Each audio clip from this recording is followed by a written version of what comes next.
పూర్వం ఒక్కప్పుడు నైమిసారణ్యంలో సౌనకముని 12 ఏళ్లు సత్రయాగం చేస్తుండగా సూతవంశానికి చెందిన పౌరాణికుడు రోమహర్షని కొడుకు ఉగ్రశ్రవుడు అక్కడికి వచ్చాడు. అక్కడ సుఖాసీనులై ఉన్న మునీశ్వరులందరూ చిత్ర విచిత్ర కథలు వినాలనే కుతూహలంతో అతని చుట్టూ చేరారు. ఉగ్రశ్రవుడు వారిని వినయంగా నమస్కరించి వారి సత్కారాలు పొందాడు. సుఖాసీనుడై వారి తపస్సు గురించి కుశల ప్రశ్నలు వేశాడు. తామరు ఎప్పుడు ఎక్కడ నుండి వస్తున్నారు? ఎప్పటి వరకు ఎక్కడ గడిపారు? జయమ్మేజయుడు చేసే సర్పాయగనికి వెళ్లి అక్కడ వ్యాసార్జిత భారతంలో చిత్ర విచిత్ర కథలు వైశంపాయని వల్ల విన్నాను.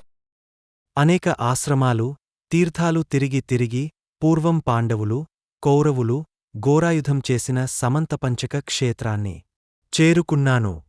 అక్కడ నుండి మిమ్మల్ని చూడడానికి ఇక్కడికి వచ్చాను. మీరు అంత సూర్యాగ్నుల వలె బ్రహ్మతేజస్సుతో విరజిల్లుతున్నారు. దీర్ఘాయువులు, బ్రాహ్మనిష్ఠులు అయిన మీరు స్నానజపహోమధులు ముగించుకొని పవిత్రంగా ఏకాగ్రమనస్కులే ఉన్నారు. మీకు ఏ కథ వినిపించమంటారో చెప్పండి.